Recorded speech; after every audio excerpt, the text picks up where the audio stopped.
It was a 12th century vision of the world that the world had never seen before.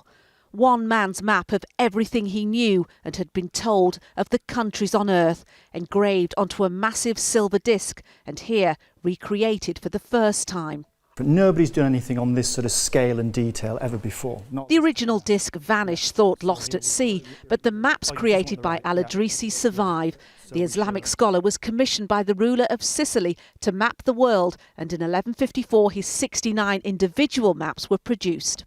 It's actually got south at the top, so we need to look down like this to try and Unlike later maps, Al-Idrisi's have north on the bottom. But historian Jerry Broughton says his accounts, drawn from personal travels and scholars before him, are astounding.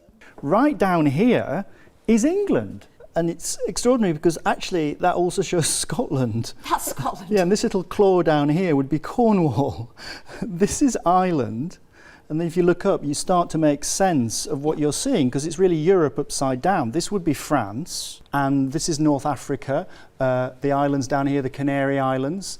And he probably ends, the westernmost point is Korea. That's extraordinary, 12th century, and they have some notion of Korea right back to Ireland and England.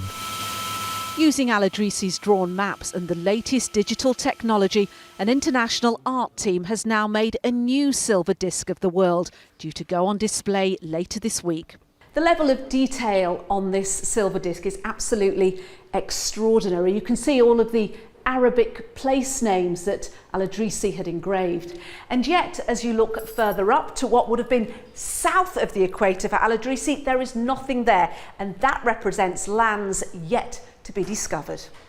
What do we think Idrisi would think if he were here and knew that all those hundreds of years after he creates first his maps and then this object of wonder, the same thing is there for people to come and just be delighted by?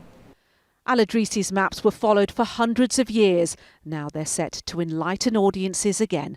Nina Nanar, News at 10 in Oxford.